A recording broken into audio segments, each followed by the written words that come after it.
Park sat alone in the corner of a dirty bar on station. The drink in front of him was cheap and tasted like engine fuel, but he did not care. He had been without work for 2 weeks. His credits were running low. Soon he would need to find a job or starve. The station was busy today. Aliens of all shapes and sizes walked through the corridors outside. Some had scales, some had fur, some looked like nothing had ever seen before. Humans were rare here. Most species thought of them as children playing in a galaxy they did not understand. Was 28 years old. He had served in Earth's Stellar Marine Corps for 6 years before they threw him out. His crime was simple. He refused to follow an order that would have killed innocent people. The military called it disobedience. He called it being human. Now he worked as a mercenary, a gun for hire. It was not honorable work, but it kept him alive. His communicator buzzed. A message appeared on the small screen. It was from a security agency he had registered with months ago. Urgent job. Delegation needs temporary guard. Previous security incapacitated. High pay. Report to Docking Bay 7 immediately. Stared at the message. They were one of the oldest species in the galaxy. They were tall, elegant, and beautiful in a cold way. Their skin was silver like moonlight. Their eyes glowed soft blue. They lived for thousands of years and looked down on younger species like humans. Working for them would be difficult. They would treat him like dirt, but the pay was good and he needed the money. He finished his drink and stood up. Docking Bay 7 was on the rich side of the station. The floors were clean here. The lights were bright. Felt out of place in his worn jacket and old boots. The ship was magnificent. It looked like a piece of art rather than a spacecraft. Smooth silver lines curved like flowing water. Had never seen anything so beautiful. An official met him at the entrance. The alien was tall, almost 2 meters, with perfect silver skin and cold blue eyes. He looked at the way someone might look at an insect. "You are the human?" the official asked. His voice was musical but carried no warmth. "Park, security contractor." "I am advisor. You will guard Princess during her stay on the station. Our regular guards have fallen ill from a human virus. You will do until they recover." Notice the disgust in the advisor's voice when he said human virus. He did not react. He had heard worse. "Understood. Where is the princess?" "You will meet her shortly. First, you must understand the rules. You will not speak to the princess unless spoken to. You will not touch the princess under any circumstances. You will remain at least 3 meters away at all times. You will not look directly into her eyes. Is this clear?" "Crystal clear." Advisor led him through the ship. Every corridor was beautiful. Every surface was smooth and perfect. Felt like a stain on a white cloth. They stopped at a large door. It opened silently, revealing a room filled with soft light and flowing fabrics. And there, standing by a window that showed the stars, was Princess. She was young for only 200 years old, which was like early 20s for humans. Her silver skin seemed to glow from within. Her hair was long and white like fresh snow. Her eyes were the blue had ever seen. She was the most beautiful creature he had ever encountered. "Princess," advisor said, bowing low, "this is the temporary guard, a human." Princess turned. Her eyes found, and something strange happened. Instead of disgust or dismissal, curiosity filled her face. "A human," she said softly. Her voice was like wind chimes. "I have never spoken to a human before." "And you need not start now," Princess said quickly. "He is merely here for security. He is not worth your attention." Ignored him. She took a step toward, studying him like he was a fascinating book. "You are smaller than I expected, and your skin is so colorful. Is it true that humans only live for 80 years?" Was not supposed to speak unless spoken to by her. She had spoken to him. He decided that counted. "Some of us live longer, some shorter. We make the most of what we have." "Fascinating," whispered. "So little time, how do you bear it?" We stay busy. A small smile touched her lips. It transformed her face from cold beauty to something warm and alive. I think I like you human. Princess looked horrified. Please do not encourage him. But was already walking away, gesturing for to follow. He fell into step behind her, keeping the required 3 meters of distance. The next few hours were simple. Attended meetings with trade officials. She smiled and nodded and said the right things, stood in corners and watched everything. He noticed that the guards who accompanied them were weak and pale. The virus was affecting them badly. Their reflexes were slow. Their attention wandered. He also noticed something else. A small drone, barely visible, hovering near the ceiling of the meeting room. It moved when moved. It watched her constantly. Said nothing. He tracked the drone with his eyes while keeping his face blank. Someone was watching the princess. Someone with bad intentions. That night, after retired to her quarters, reported to advisor. There is a surveillance drone following the princess. I spotted it in 3 separate locations today. Waved his hand dismissively. Impossible. Our security systems would detect any unauthorized drones.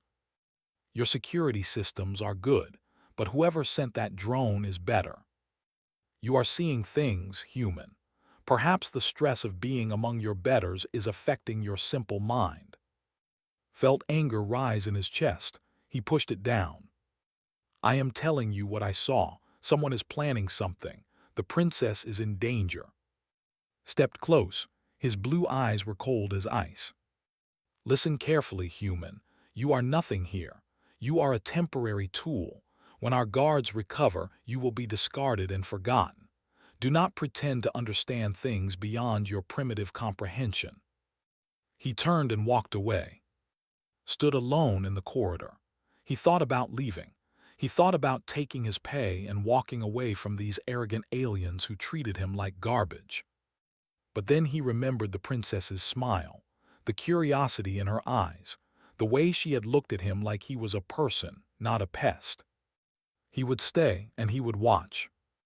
Because something bad was coming. He could feel it in his bones. The grand atrium of station was the most beautiful place had ever seen. Crystal pillars rose toward a ceiling painted with stars. Fountains of light danced in the air. Hundreds of aliens in expensive clothes talked and laughed and made deals worth millions of credits. Princess stood at the center of it all, surrounded by admirers. She wore a dress that seemed made of liquid silver. Her white hair was arranged in an elegant style that must have taken hours. She smiled and nodded at everyone who approached her. Watched from the shadows near a marble pillar. He had been awake for 36 hours. His eyes were tired, but his mind was sharp. The surveillance drone had not returned, but that made him more worried, not less. Something was wrong. He could feel it. The guards stood in a loose circle around the princess. They looked better today, but still weak. Their movements were slow. Their eyes were dull. The virus had taken more from them than they wanted to admit. Commander spoke through earpiece.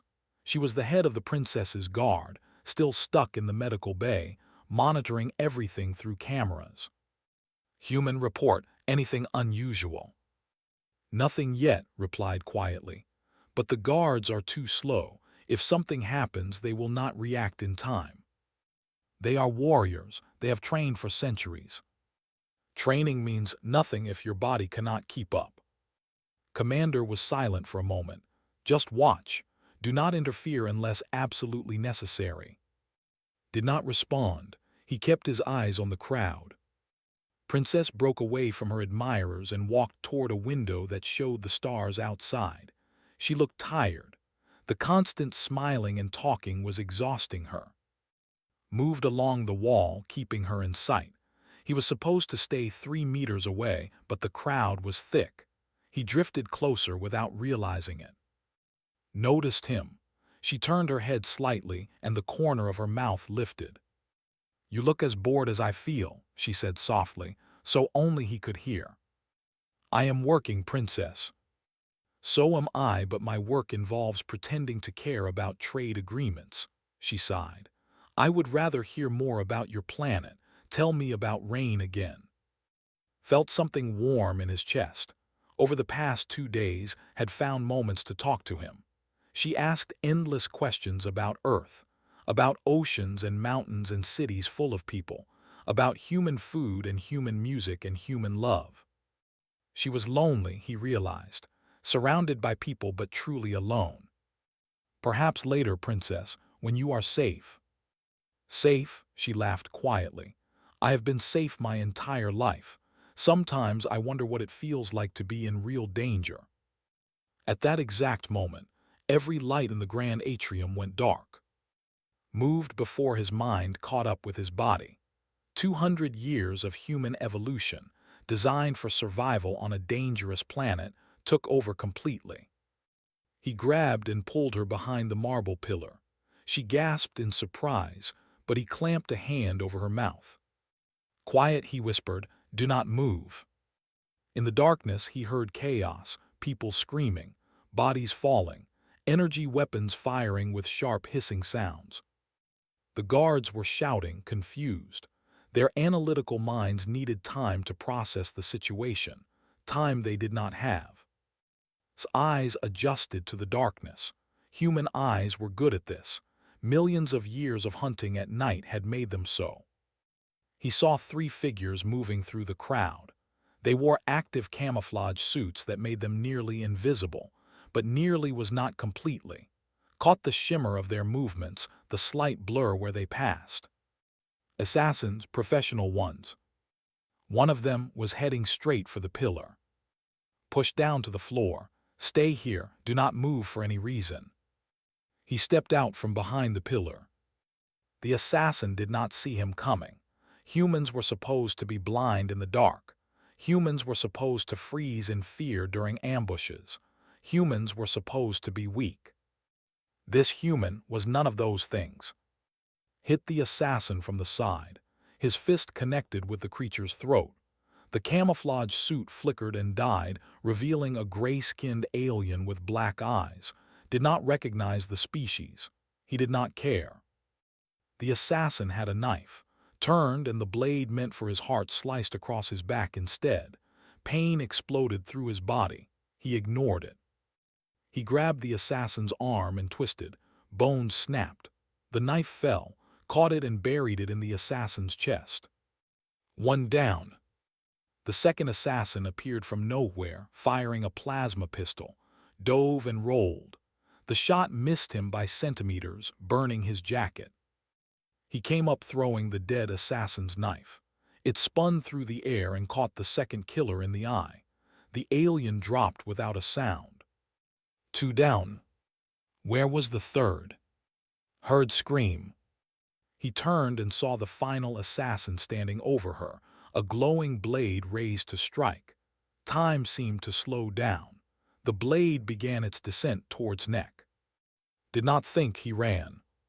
He threw himself between the blade and the princess. The weapon bit deep into his shoulder, scraping bone. He grabbed the assassin with both hands and pulled them away from. They fell together, rolling across the floor, was bleeding badly now. His vision was going dark at the edges, but he kept fighting. He got his hands around the assassin's throat and squeezed. The alien struggled, clawed at his face, tried to reach another weapon, held on. Then he noticed the device strapped to the assassin's chest, blinking lights, a countdown. A bomb. With the last of his strength, grabbed and curled his body around hers. He pressed her against the floor and covered her completely with himself. The explosion was deafening. Heat and force washed over them, felt his back burning, felt pieces of metal hitting his body, felt pain beyond anything he had ever experienced. But was beneath him, safe, untouched. He had done his job. The lights came back on. Security teams rushed into the atrium. Medical drones flew toward the wounded. People were crying and shouting and calling for help. Lay on the floor, trembling, staring up at the human who had saved her life.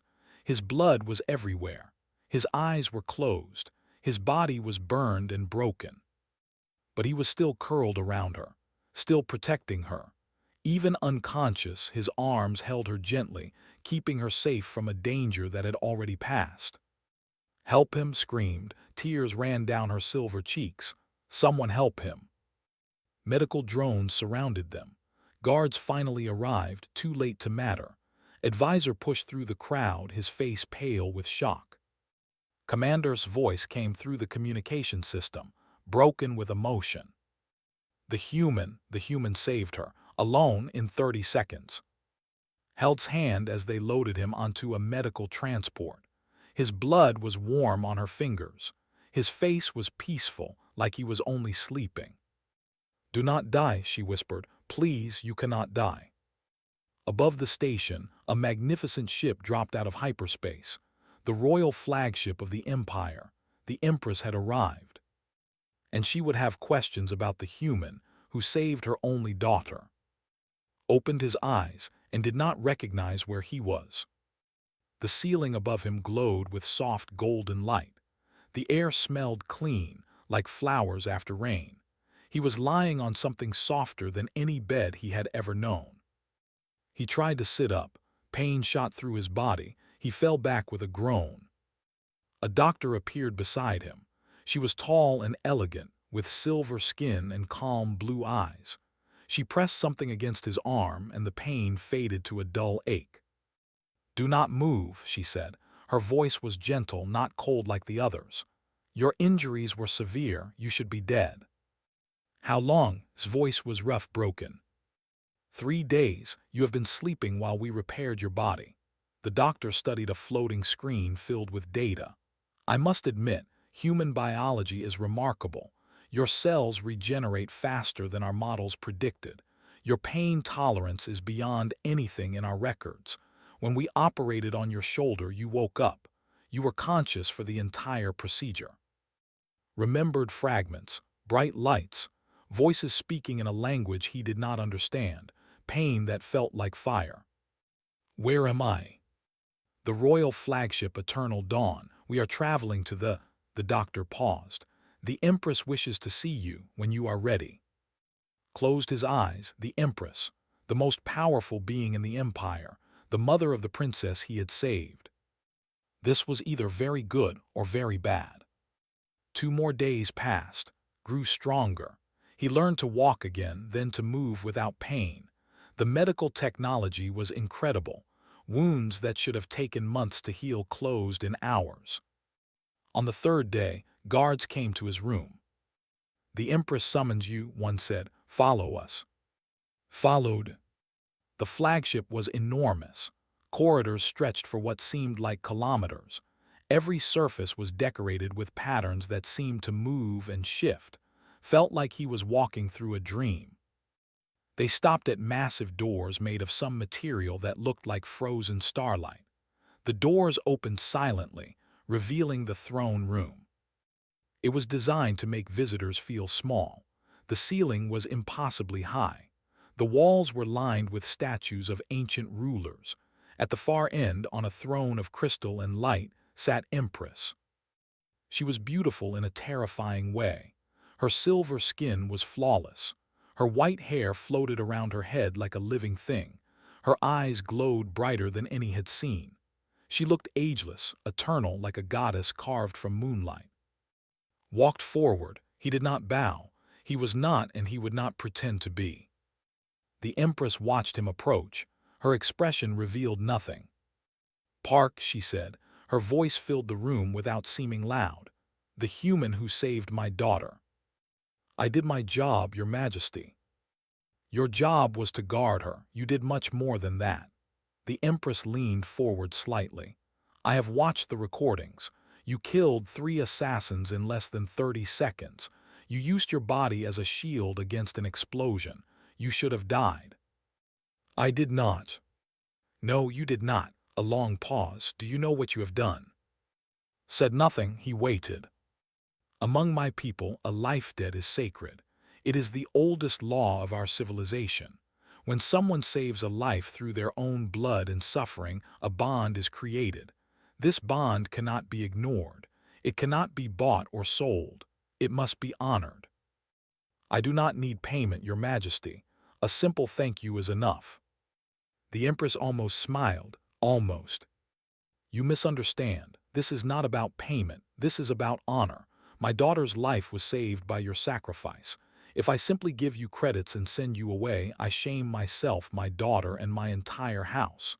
She stood from her throne. You will remain with us, as guardian to my daughter, until the debt is repaid or you choose to leave. Felt the floor shift beneath him. This was not what he expected. Your Majesty, I am not qualified. I am just a human, a former soldier with nothing to my name. Your daughter deserves better protection than I can offer. My daughter's regular guards failed her. 50 trained warriors could not do what you did alone. The Empress descended the steps from her throne. She stopped directly in front of, up close. She was even more intimidating. You have proven that you will die for her without hesitation. That is the only qualification that matters. The court will not accept this. A human guarding the princess. They will call you mad. Let them. The Empress's eyes burned with cold fire. I am Empress. My word is law, and my word says you will stay. Behind a curtain at the side of the throne room, Princess watched in silence. Her heart was pounding. She had never seen anyone speak to her mother this way. Humans were supposed to tremble before the Empress. They were supposed to bow and scrape and agree to everything. But stood straight, he looked her mother in the eyes. He argued as an equal. It was the most amazing thing had ever witnessed. I accept, said finally, temporarily. I will stay until your guards recover fully. Then we can discuss the future. That is acceptable. The Empress turned away. Quarters will be prepared for you. You will have access to training facilities, weapons, and anything else you require. My daughter's safety is now your responsibility. Nodded, he turned to leave. Human, the Empress's voice stopped him. Why did you do it? You could have run, you could have hidden. Why did you risk your life for someone you barely knew? Thought about the question. He thought about the princess's smile, her curiosity, the loneliness in her eyes that matched the loneliness in his own heart. Because it was the right thing to do, he said simply, and because she looked at me like I was a person. Not many people do that. He walked out of the throne room. The Empress watched him go. For the first time in centuries, she did not know what to think. This human was different, unexpected, dangerous in ways she could not quite understand. Behind the curtain, wiped tears from her eyes. She did not know why she was crying. She only knew that something had changed. The human was staying, and somehow that felt like the beginning of something important. In the corridors of the ship, whispers were already spreading. A human in the royal guard, a human protecting the princess. Some said it was an insult to honor. Others said it was a sign of the Empress's wisdom. A few, very quietly, said it was an opportunity. If the human could be removed, the princess would be vulnerable again. And there were those who wanted the princess dead. The game had only just begun. 3 months had passed since arrived at the imperial palace. 3 months of stares, whispers, and thinly veiled insults. 3 months of learning to survive in a world that did not want him. The palace was magnificent. Towers of crystal rose toward purple skies. Gardens filled with plants that sang when the wind blew. Rivers of light flowed through the streets instead of water. It was beautiful beyond description. But beauty could not hide the ugliness beneath. The court hated. They smiled at him with cold eyes. They spoke to him in tones dripping with contempt. They accidentally gave him wrong directions, spoiled food, and quarters with broken temperature controls. He endured it all. Every morning he trained with the warriors. They were elegant fighters, their movements like dance. Centuries of practice had made them technically perfect. But perfection had made them predictable. Fought differently. He fought dirty. He fought desperate. He fought like a human who had grown up in poverty, who had survived war, who had nothing to lose. At first the warriors laughed at him. His form was ugly. His movements were wasteful. He had no grace. Then he started winning. He beat them by being unpredictable, by changing tactics mid-fight, by refusing to give up even when he was outmatched. The warriors could not understand it. They had trained for centuries. How could a human with 30 years of life defeat them? "You cheat," one warrior accused after threw sand in his eyes and swept his legs. "I survive," replied. "That is all that matters." The princess watched these training sessions. She sat on a balcony above the training grounds, pretending to read or work on her studies. But her eyes always found their way too. She started requesting him specifically for her outings. At first, it was just official duty. Then it became something else. They talked during walks through the gardens. She asked about Earth, about humanity, about all the things her tutors had never taught her.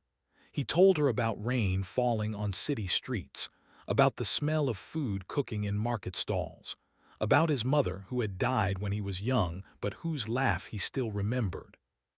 "Your life sounds so full," said one evening as they walked beside a river of light. "So many experiences in such a short time." "We have no choice. Our lives are brief, so we pack them with as much living as possible." "Is that why humans feel so much? I have read that your emotions are intense." Laughed softly. "We feel everything deeply. Joy, sorrow, anger, love, sometimes all at once. It can be overwhelming." "It sounds wonderful." His voice was wistful. "Emotions are muted, controlled. We live for thousands of years, so we learn to feel slowly, carefully. Sometimes I wonder if we have forgotten how to truly feel at all." Looked at her. In the soft glow of the light river, she seemed almost fragile. Not the cold princess everyone saw, but a lonely girl trapped in a golden cage. "You feel things," he said quietly. "I can see it in your eyes." She looked away quickly. "You should not say such things. It is not proper." "I have never been proper." She laughed. It was a real laugh, warm and surprised. It transformed her face into something beautiful beyond words. Not far away, Lord watched them with hatred burning in his heart. Was a noble of ancient blood. He had planned to marry the princess for decades. Through her, he would gain power. Through her, he would eventually control the empire. But now this human, this insect, stood in his way. The princess looked at the human in ways she had never looked at. She laughed with the human. She sought his company. It was intolerable. The challenge came during a formal court gathering, approached in front of hundreds of watching nobles. "Human," he said loudly, "I challenge you to a duel of honor. You have insulted the court with your presence. You have shamed us by standing beside the princess. This must be answered." The court fell silent. Everyone watched. Looked at calmly. "I have insulted no one. I have done only what the Empress commanded." "Then let the Empress's command be tested. Face me in combat. If you win, your place here is earned. If you lose, you leave forever." This was a trap. Duels were formal, ritualized, had trained in this art for 500 years. No human could match that experience. But could not refuse. To refuse would be to admit weakness. It would prove that he did not belong. "I accept," he said. The duel took place in the grand arena the next day. Thousands gathered to watch. The Empress sat on a raised platform, her face unreadable. Princess sat beside her, pale with worry.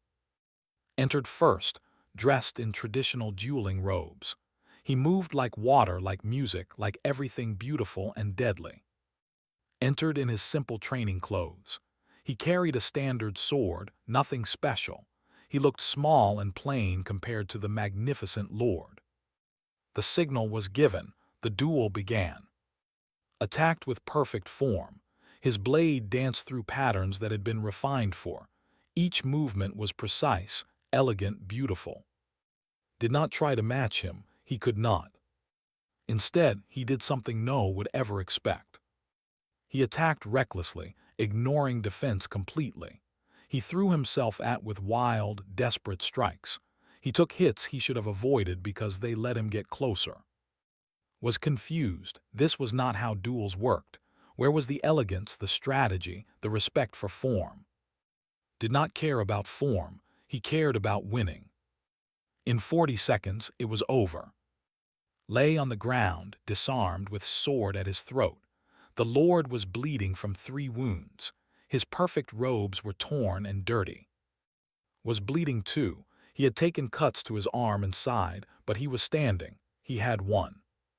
The arena was silent. No one could believe what they had seen. Removed his sword from his throat. Then he did something even more unexpected. He offered his hand to help his opponent up. "Good fight," he said simply. Stared at the offered hand. Rage and humiliation burned in his eyes. He slapped the hand away and scrambled to his feet, fleeing the arena in shame. Watched him go. He felt no satisfaction in victory. He had made an enemy today, a powerful one. But when he looked up at the royal platform, he saw Empress smiling. It was the first time he had seen her smile. And beside her, Princess was crying with relief, not caring who saw. That night, a young handmaiden named came to his quarters. She was nervous, looking over her shoulder constantly. "I should not be here," she whispered, "but I had to warn you." "Warn me about what?" "Lord, he will not accept this defeat. He has powerful friends, dangerous friends." She pressed a small data crystal into his hand. "This contains information about the Void Syndicate. They were the ones who sent the assassins, and they are planning something bigger, something terrible." "Why are you telling me this?" Looked at him with something like wonder. "Because you are different. Because you actually care about the princess, not just her power. Because," she hesitated, "because you are the only one who might be able to save her." She left as quickly as she had come. Sat alone in his quarters, turning the data crystal in his hand. Outside his window, the beautiful towers of the palace glowed against the night sky. A storm was coming, he could feel it. And this time, he might not be able to protect the princess with just his body. He would need to be smarter, faster, better. He would need to become something more than human. The Festival of Eternal Light was the most sacred celebration in culture. For 1 week each year, the people remembered the founding of their civilization. Lights filled every street. Music played from every tower. The entire planet seemed to glow with joy and hope. It was the perfect time for an invasion. The attack came at midnight on the 3rd day of the festival. Void Syndicate warships appeared from nowhere, dropping out of hyperspace inside the orbital defense perimeter. They had inside help. Someone had given them the codes to bypass the detection systems. Within minutes, the sky above the capital was filled with fire. Was with the princess when the first explosions hit. They were in the palace gardens, watching the festival lights, talking about nothing important. Then the world turned to chaos. "We need to move," said Grabbing's hand. "Now."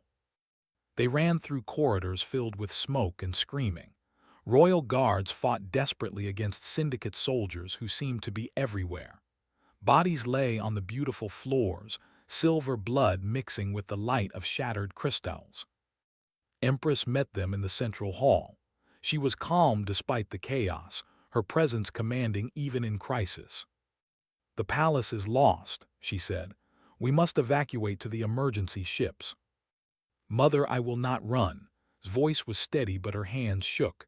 "This is our home." "This is not about courage, daughter. This is about survival." The Empress looked at, "Human, you will protect her, get her to safety, whatever the cost." "I will." They moved through secret passages that had never known existed. The princess guided them, knowing the hidden paths from childhood games. Behind them, the sounds of battle grew closer. The emergency ships were in an underground hangar beneath the Temple of First Dawn. But when they arrived, they found the syndicate had gotten there first. Soldiers surrounded the hangar entrance. Behind them, could see the escape ships burning. There was no way out. Empress made a decision. I will distract them. You take my daughter and find another way. Mother, no. This is not a request. The Empress touched her daughter's face with surprising tenderness. I have ruled for 2,000 years. That is enough, but you are the future. You must survive. She walked toward the Syndicate soldiers, head held high, every inch an Empress. They turned their weapons toward her, pulled away as the fighting started. They ran through the Temple of First Dawn, a place sacred to the Four. Ancient statues watched them pass. Prayers carved in stone seemed to whisper in the darkness. They could not escape, knew this. The entire planet was surrounded. The Syndicate had planned perfectly. There was nowhere to go. But they could hold out. They could survive long enough for help to arrive. He found a defensible position in the innermost chamber of the temple. One entrance, high ground, plenty of cover. If he was going to die, this was a good place for it. Stay behind me, he told. No matter what happens, stay behind me. Her voice was thick with tears. You cannot fight them all. I can try. Footsteps approached, lots of them. The Syndicate had found them. A tall figure entered the chamber first. He wore the ornate armor of a Syndicate commander. His eyes were cold. The princess, he said, and her pet human, how touching. Leave, said, his voice was calm. Leave now and you live. The commander laughed. You are outnumbered 50 to 1. You are wounded, you are exhausted, and you think you can threaten me. I think I am going to kill you, whether the odds matter or not. The commander's laughter died. Something in his eyes made him pause. This human was not afraid. This human was ready to fight. Why? The commander asked. Why do you care? You are not, this is not your world, not your people. Why die for them? Thought about the question. He thought about everything that had brought him here. The bar on station. The first time smiled at him. The 3 months of insults and training and slow acceptance. The feeling of belonging somewhere for the first time in his life. Because she asked me to stay, he said. That is reason enough. The commander shook his head. Humans, so emotional, so irrational. He raised his hand. Kill him. The soldiers attacked. Fought like a man possessed. He fought like every human who had ever faced impossible odds and refused to surrender. He fought with everything he had and everything he was. They shot him, he kept fighting. They stabbed him, he kept fighting. They broke his bones, he kept fighting. 11 minutes. For 11 minutes he held the entrance to the inner chamber alone. Bodies piled around him. His blood covered the ancient stones, but he did not fall. When the reinforcements finally arrived, led by Commander and a fleet that had broken through the Syndicate blockade, they found something impossible. Park was still standing. He was covered in blood, most of it his own. He could barely see from the swelling on his face. His left arm hung useless at his side. He had wounds that should have killed him 10 times over. But he was standing, and behind him, untouched, Princess was alive. The last Syndicate soldiers fled. The commander tried to run but caught him. One hand around the throat, one final squeeze. Then the strength left his body, fell. Caught him before he hit the ground. She held him in her arms, crying, begging him to stay awake. You did it, she sobbed. You saved me again. That is my job, he whispered. His voice was barely audible. Princess. Do not call me princess. Call me, please. He smiled. Blood stained his teeth. That is a beautiful name. Stay with me, please stay. Medical teams rushed in. They worked desperately to save him. Against all odds, they succeeded. 1 year later, the Void Syndicate was destroyed. The traitors in the court had been found and punished. Lord had been among them, and he would spend the rest of his very long life in prison. Empress had survived her distraction, wounded badly but alive. She ruled still, though she had begun preparing to take her place.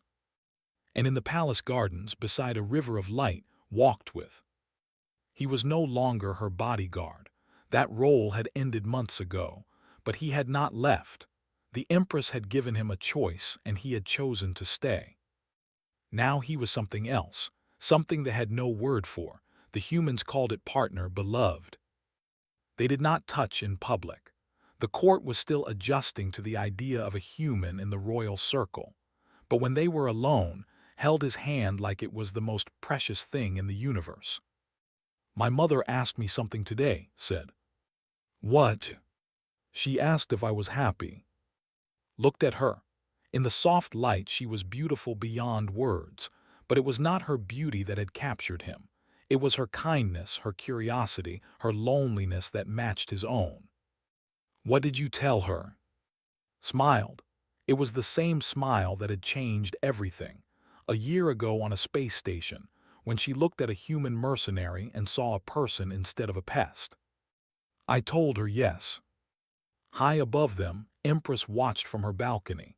She thought about the day she had demanded the human stay. She had done it for honor, for debt, for tradition. She had not expected this. But watching her daughter smile, watching her laugh with the human who had bled for her again and again, the Empress understood something new. Humans lived such brief lives. 80 years, 100 if they were lucky, nothing compared to the of the.